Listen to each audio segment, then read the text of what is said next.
Well, just last week, movie subscription service MoviePass announced that they were going to be redesigning their business model, coming out with a few different pricing tiers, as well as developing some collaborations with kind of their own content and those sorts of things. And so when we think about really why the business model for the original design of MoviePass didn't work, it really comes back to kind of the fundamentals of the business model. You see, with the MoviePass model, they were operating what we commonly refer to as a subscription-based business model. And the basic idea with a subscription, and people are very familiar with it because it's becoming very commonplace today and many businesses are migrating towards this model, is ultimately we have someone who acquires access, typically monthly access, and they pay a certain fee per month. Sometimes it's per year, but many times it's per month. And the reason for doing that is it sort of makes the service more readily available. So the example that I usually think of has to do with Adobe.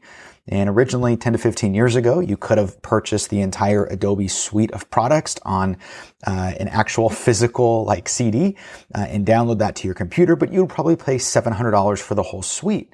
Well, now Adobe has migrated their model to the subscription model, and now they're charging $9.99, and you can get a variety of the different Adobe products, thus making it cheaper from a monthly standpoint, so your upfront cost isn't as significant. Although you can certainly argue over a period of time, you will most likely pay more since you never technically own it, right? And that's the idea of a subscription model, is really what you're paying for is access. You never really take ownership over any of the items. So several years ago, MoviePass came out with this model, and the basic idea behind it was for a simple $10 per month, you could see one movie per day.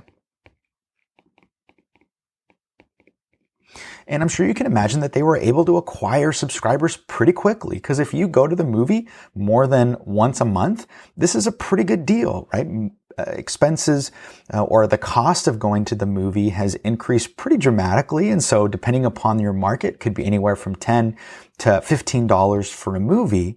And so if I pay $10 per month, in some markets, if I go one time, then that kind of makes sense for me. And so ultimately, when you look at the revenue from this, the revenue is pretty simple to calculate, which is part of the appeal of a reoccurring subscription model. And so to calculate my, let's say, monthly revenue, all we need to know is the number of subscribers I have multiplied by what I'm charging per month. So in the case of MoviePass, $10 per subscriber. So the math is pretty simple, but there's one underlying kind of important fact with a subscription model that is sort of similar to most other models, and that's the cost to provide the service, right? Because when you think about profitability, which is really important, you have to think about, well, we're going to earn this revenue, but ultimately I also have to factor out the number of subscribers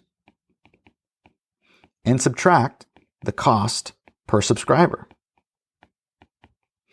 And this is where MoviePass's original model got into trouble, because the assumption in most subscription models, particularly with gyms that utilize this model and have for many years, is the best case scenario for me as a provider is I'm collecting that monthly fee. So let's say in a gym, you're going to pay $40 per month. And of course, we have to subtract the cost of that. But with a lot of people, they don't use the service. So essentially, I'm collecting revenue and I'm not providing anything. So it's not costing me anything. People aren't using the services, which makes it pure profit. And most of the bigger gyms, the model for them is the people that don't go but continue to pay subsidize the people that actually do go and use the service. And if everyone who was a member of a gym actually went on the same day, it would be a complete disaster because there simply wouldn't be enough equipment, facilities, and parking to accommodate all the people. So translated to MoviePass, the executives at MoviePass were assuming that, well, although you can get one movie a day, people by and large maybe initially would go more frequently, but over time would not use the service as much. And so there would be a balance of people that utilized the service heavily and also the people that maybe utilized it every now and then. Because part of the cost for it is every time that anytime somebody used the MoviePass service, MoviePass would have to pay that theater or the owner of that theater the cost of the ticket. So every time you would go, they would actually collect that as revenue. There wasn't like a discount that they would receive for funneling traffic to movie theaters.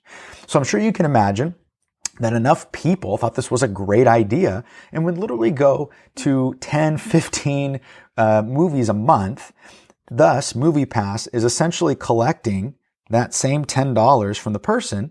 But if they go to, let's say, 10 movies a month, and just assuming it's $10 per movie, but in many cases it's more, the cost to actually service that customer is $100, which means you're losing $90 on that customer.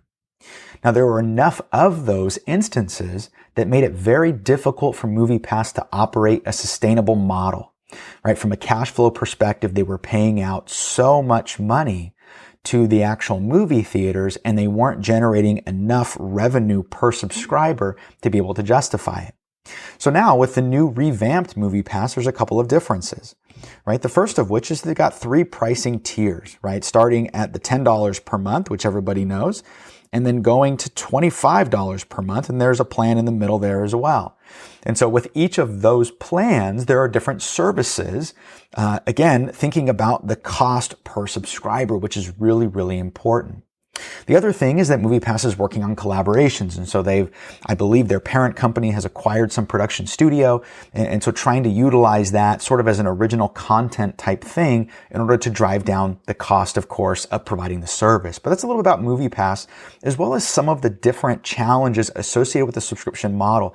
It's very attractive from a reoccurring revenue standpoint, but we also have to consider what's the cost to provide and how frequently are people going to use those services.